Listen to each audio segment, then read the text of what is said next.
ఓం శ్రీమాత్రే నమ. Good morning, అందరికీ శుభోదయం.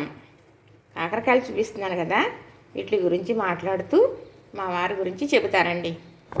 కాకరకాయలండి, కాకరకాయలు అంటే కాయగూరల్లో మరి మహారాజనే చెప్పాలి. ఎందుకంటే ఇది మంచి హెల్దీ ఫుడ్. షుగర్ ఉన్న వారే కాదండి, ఎవరైనా తినొచ్చు, ఎవరైనా తినాలి. ఇది మంచి ఆరోగ్యం.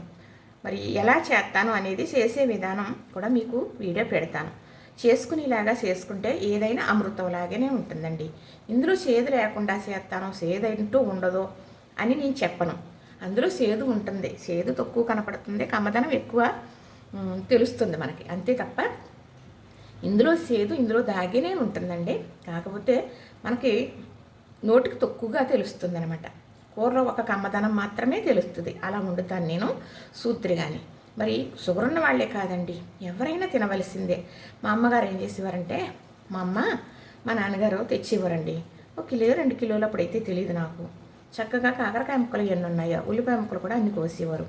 చక్కగా ఒక మట్టి పాత్ర పెట్టేసి అందులో పోసేసి, మరి కొంచెం ఎక్కువే నూనె పోయాలండి. అవన్నీ బాగా ఏగాలి అంటే వేసేసి ఎర్రగా ఏగిన తర్వాత పచ్చికాయలు గుత్తికాయలుగా కోసి వేసేసి, చిక్కగా చింతపండు రసం తీసి పోసేసి, అంత బెల్లం ముక్క వేసేసి, ఉప్పు కారం పసుపు వేసేసి, మరిగేటప్పుడు కరివేపాకు రబ్బలు వేసి చిక్కబడ్డాక మరి ఇప్పుడు స్టవ్ అంటున్నాం కదా, అప్పుడు పొయ్యి మీద నుంచి గిన్నె కిందకి దింపేసేవారు అన్నమాట. అది అంతంత పులిసేసి చక్కగా పెట్టేవారు. ఇది కాకరకాయ సేదా అదా ఇదా అప్పుడు అన్నీ తెలియవు, అంటం తెలియదు, పెట్టింది తింటమే తెలుసు. అదే ఆరోగ్యం అప్పుడు రోజులు అనుకోండి. అంటే ఇప్పుడు షుగర్ ఉన్న వాళ్ళే తింటున్నారు కదా, అలా కాదండి, ఎవరన్నా తినొచ్చు అని. చాలామంది ఏం చేస్తారంటే ఈ గునుపులు చెక్కేస్తారు, ఇందులోనే సేదు ఉంటుంది అని. లేదండి, అందులో సేదు అందులో ఉండాలి, ఈ అస్సలు తీయకూడదు. అసలైంది ఇదే మనకి. మా వారు ఏం చేసేవారంటే, వారానికి 2 మాటలు 3 మాటలు తెచ్చుకునేవారు. ఒక 1 కేజీ కాయలు తెస్తే నేను చేసేలాగా చేస్తానండి. చక్కగా అంత వస్తుందనమాట ఆయనకి ఒక పూట భోజనంలోకి. చాలా బాగుంటుంది. అంటే చేస్తాను కాబట్టి చెప్పటం కాదండి, అది అమృతం అనుకుని తింటే ఏదైనా అమృతమే. అయితే తెచ్చుకునేవారు. మా వారు పొడవు తాగుతారు, ఎప్పుడూ తాగుతారండి. నేను 2 ప్యాకెట్లు పెట్టాను మీకు నేను. తిప్పతేగా మరి 9 రకాలు కలిసిన ప్యాకెట్ ఒకటి, ఓకే, ప్రత్యేకంగా తిప్పతేగా. ఆ 2 కూడా ఈ కటింగ్ చేసేసి ప్యాకెట్లు డబ్బాలో పోసుకొని కలిపేసుకుని ఒక స్పూన్ వేసుకొని ఒక గ్లాసు నీళ్ళలో తాగేస్తూ ఉంటారు ఉదయం. ఆ నీళ్ళు తాగిన తర్వాత 1 గంట తర్వాత కానీ టిఫిన్ తినరు. అది మంచి ఆరోగ్యమే. మంచిగా షుగర్ అనేది ఉన్నదా లేదా అన్నట్టుగా ఆయనకు ఉంటుందండి. ఆయన షుగర్ చెక్కింగ్ కూడా చేయించుకోరు. మరి ఆ చక్కగా ఇది షుగర్ ఎక్కువైంది తక్కువైంది అనేది ఉండదు. ఆయన చేసేదైతే హార్డ్ వర్క్ బాగా, మరి శక్తి కావాలి, దానివల్ల అసలు షుగర్ రాకూడదు. కానీ కొన్ని ఉంటూ ఉంటాయి కదండి, తప్పదు కదా. వచ్చింది అనుకోండి, దగ్గర 20 సంవత్సరాలు అయింది. 20 సంవత్సరాల నుంచి చిన్నగా తక్కువ రేట్ ట్యాబ్లెట్ మాత్రమే వేసుకుంటారు కదా. 1 సంవత్సరం అలాగ అయిన తర్వాత మళ్ళా తను ఈ పొడుము తెలుసుకుని ఆయుర్వేదం వాడటం వల్ల తెచ్చుకున్నప్పటి నుంచి ఆ పొడుము వాడతారు. కానీ వాడుతున్నప్పటికీ కూడా ఇలా కాకరకాయలు అవి తెచ్చుకునేవారు, వండేదాన్ని. మరి ఒక్కొక్కసారి మనస్తత్వాలు మారుతూ ఉంటాయండి. అది అంటే ఒక్కొక్కరు చెప్పింది వింటారు, ఒక్కొక్కరు చెప్పింది వినరు. కానీ ఇంకా అన్నీ ఆ పొడాలు తెచ్చుకుంటారు అంటున్నాను కదా, ఆ ప్యాకెట్ మీద 9 రకాలు ఉంటాయి అన్నాను కదా. అందులో మెంతులు, ఉసిరి, ఇలా కాకరే, నేరేడు, చాలా రకాలు, 9 రకాలు అంటే మరి ఉంటాయి కదా. ఇన్ని రకాలు అందులో ఉన్నాయి కదా, పొడవులో రోజు తాగుతున్నాం కదా, ఇంకెందుకు కాకరకాయలు అనే మనస్తత్వం అనమాట. అలా అని కాదు కదండి, ఇప్పుడు రోజు కాకరకాయ తింటూ ఉంటాం, అలాగని తినేది మానేసుకోకూడదు. ఇది కూడా హెల్దీయే. ఇది రైస్లో మనం ఏదో కూర పెట్టుకుని తినాలి, అప్పుడు ఆరోగ్యమైనది ఇది కూడా చేసుకుని తినాలి. సోర ఉంటేనే కాదు కదా. ఇది చక్కగా కాకరకాయ అనేది ప్రతి ఒక్కరూ తినవలసిందే. పిల్లలకు కూడా నేర్పుకోవాలి మనం.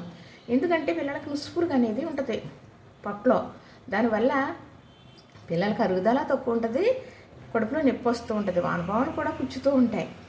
అలాంటివి రాకుండా ఉండాలంటే అప్పుడప్పుడు కాకరకాయ పెడుతూ ఉండాలి. మరి అది వేరే చెబుతాను ఇలాంటి పిల్లలకి ఏం చేయాలనేది. పెట్టాలి, మైమర్పించన్నా పెట్టుకోవాలి, 2 ముద్దలన్నా పెట్టుకోవాలి. ఒక చెంచాడు పెట్టామనుకోండి చాలు. ముందు ఏం తీసుకుంటాం మనం కదా, చేదుగా ఉంటుంది అని చేదు లేకుండా చేసుకుంటాము అనుకోవడం ఏంటి. ట్యాబ్లెట్ ఉందనుకోండి చేదుగా ఉంటుంది అని మానేస్తామా, రోగం తగ్గాలని వేసుకుంటున్నాం కదా. అలానే ఇది చేదును మనం పట్టించుకోకుండా కమ్మదనాన్ని పట్టించుకుని తినేసామనుకోండి, మనం చక్కగా మన ఆరోగ్యానికి మంచిది కదా. తినాలన్నది ఏదైనా కూడా తినాలి. తినకూడదు ఇష్టపడిపోతాం మనం. మన దగ్గర ఉన్నది ఏంటి అంటే అది తింటే జబ్బు, అది తింటే మంచిది కాదు, అది అంత తినకూడదు అన్నారనుకోండి, దాని మీదే ఉంటుంది మన మనసు కదా. ఇది తింటే ఆరోగ్యం, ఇది తినాలి తప్పనిసరిగా, ఇది వండుకోవాలి అన్నారనుకోండి, ఇది చేదు ఉంటుందని భయం, దీని జోలికి వెళ్ళడం ఎంత మంచివి అన్నా కూడా మన చేతులారా మనమే కొంచెం చేసుకుంటూ ఉంటాం. ఇలా అన్నామనుకోండి విమర్శలు కూడా వస్తూ ఉంటాయి. కానీ ఏ విమర్శలు వచ్చినా ఉన్నమాట మాట్లాడటానికి ఊరుకు దూరమైనా పర్వాలేదండి. ఏమంటారంటే మా వారు, ఎందుకు అందులో అన్ని రకాలు ఉన్నాయి కదా, పొడుగు నీళ్ళు తాగుతున్నాను కదా, ఇంకా ఆఖరికాయ ఏది అవసరమా? అలా కాదండి, ఇది మంచి ఆరోగ్యం. మీరు ఇలాంటి ఫుడ్ మెయింటెనెన్స్ ఉంది కాబట్టి మీకు షుగర్ ఉందో లేదో కూడా తెలియదు. 20 సంవత్సరాల నుంచి కూడా ఎప్పుడు హెల్త్కి చిన్న ప్రాబ్లం అనేది ఏమీ జరగలేదు కదా. మరి అప్పుడు వచ్చిందంటే ఇప్పటికి ఎక్కువయ్యి చాలామంది చాలా ప్రాబ్లమ్స్ పడుతూ ఉంటారు. నేను చూస్తూ ఉంటాను, వింటూ ఉంటాను. అది అంతెందుకు, ఒక బ్రహ్మరాక్షసి వల్ల, ఒక మాయలాడి మంత్రగత్తి వల్ల వచ్చింది అనుకోండి షుగరు నాకు. మరి ఏమైంది ఇప్పుడు? అప్పుడప్పుడు పెరుగుతూనే ఉంటుంది. ఎంత కంట్రోల్లో ఉందాము అనుకున్నా ఆ మాయలాడి ఎక్కడ దోకుందో తెలియదు. కానీ దానికి జరిగే సన్మానాలు జరుగుతాయండి. భగవంతుడు ఉన్నాడు అంటే ఒక్కొక్కళ్ళ వల్ల మన జీవితం ఎంత బాగానో ఉన్నది కూడా అగాధంలోకి వెళ్ళిపోతూ ఉంటుంది. చెప్పలేము, బాగా ఉందాం, బాగా బతుకుదాం అని అందరం అనుకుంటాం. కానీ మనం ఉన్నంతకాలం ఒకరి మీద ఆధారపడకుండా, మరి చేసుకోనాక ఓపిక లేకుండా, ఒకరు చేసేటట్టు ఉండకుండా అలాగ బతకూడదు.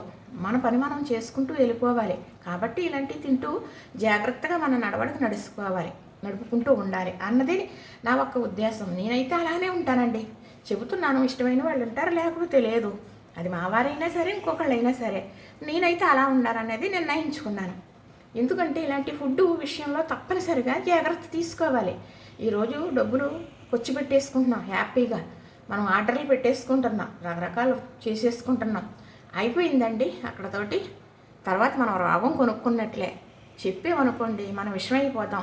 మేము చేసుకుంటున్నామని మీరు చూడలేకపోతున్నారా, మీరు చేసుకోరు కాబట్టి అని మాట్లాడతారు. ఎక్కడో కాదండి, ఇంట్లోనే. ఎందుకంటే ఉదాహరణ చెబుతున్నానే తప్ప మరి నేను ఏడమర్చి చెప్పలేను. అది నా పరిస్థితి. ఎందుకంటే ఎవ్వరూ అలా ఉండకూడదు. ఒక గుడ్లగూబ మరి ఒక అడవికి మహారాజంట. మహారాజు అయితే అప్పుడు ఇది చాలా గర్వంగా ఉంది, మహారాజు కదా, దీన్ని పొగరని చేయాలని చెప్పి ఒక నక్క వెళ్ళి, అందుకేనండి మనిషి మోసం చేస్తుంటే అది నక్క జిత్తులది, నక్క అది నక్క లాంటిది అంటారన్నమాట.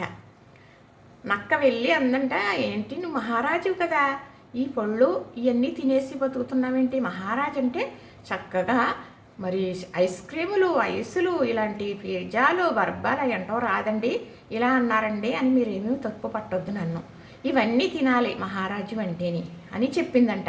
సరే అయితేని అనేసి అయ్యే తింటాం మొదలుపెట్టిందంట. ఒక నెల అయ్యేటప్పటికి కోళ్ళు కనపట్టం మానేసినాయి అంట. కొంటి సూపు పోయిందంట.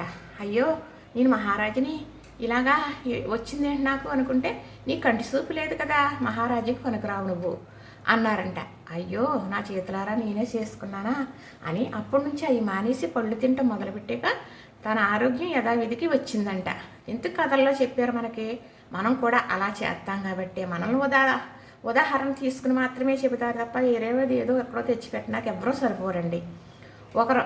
ఒకరిని చూసి అది ఇలా కదా, ఇలా అయితే బాగున్ను అని చెబుతారు. నేనైనా సరే, ఇంకొకళ్ళైనా సరే, ఎవరన్నా సరే ఏదన్నా ఒక జరిగిన సంఘటన తీసుకుని చెప్పాలి తప్ప ఊహాగానాలు అనేది తక్కువ.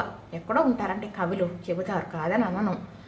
అలాగా కథ రూపంలో చెప్పేవారు. ఎందుకు పిల్లలకు అర్థమవుతుంది అలాంటివి తినకూడదు అని. అంటే ఇంత చెబుతున్నా లెంతగిని ఎక్కువైపోతుందేమో, కాకరకాయలు చూపిస్తూ కకానీలు చెబుతున్నాను అని అనుకోవద్దు. అయితే అలా అంటారండి మా వారు. అలా అనేసి తెచ్చుకోవటం మానేశారన్నమాట. అలా కాదండి, మనం ఇలా తినాలి. ఇప్పుడు ఒక టైం వచ్చింది కదా, మనకు మనంగా బ్రతకాలి. మనం ఎవరి మీద ఆధారపడకూడదు. ఎలా ఉన్నారో, మీరు ఏం తింటున్నారో ఇలా చేసుకోండి, ఇలా జాగ్రత్తగా ఉండండి, మేము దూరంగా ఉన్నాం కదా అలాగని ఇలాగని వాళ్ళు పట్టించుకుని చక్కబెట్టినాకే మనల్ని సర్దుపుచ్చటానికి వారికి తీరికలు ఉండొద్దా? వారి సంసారాలు వారికి ఉండవా? వారి బాధ్యతలు వారికి ఉండవా? వారు చూడలేదని, వారు అనలేదని, తెల్లారిది ఇప్పుడు ఫోన్ చేయలేదని, లేదా ఏదో వారానికి ఒకసారి ఫోన్ చేయలేదని అస్సలు అనుకోకూడదండి. మనం ఉన్నంతసేపు మన బాధ్యత మనం చూసుకుని, మన బతుకు మనం నెరవేర్చుకుని, ఒకరి భారం కాకుండా చక్కగా వెళ్ళిపోవాలనే ఒక సంకల్పం మాత్రం గట్టిగా ఉండాలి. ఆస్తావేజుల కోసమని కాదు, కానీ నేననేది ఉండే విధానాన్ని బట్టి చెబుతున్నాను. చూసారు కదా, ఇంతేనండి.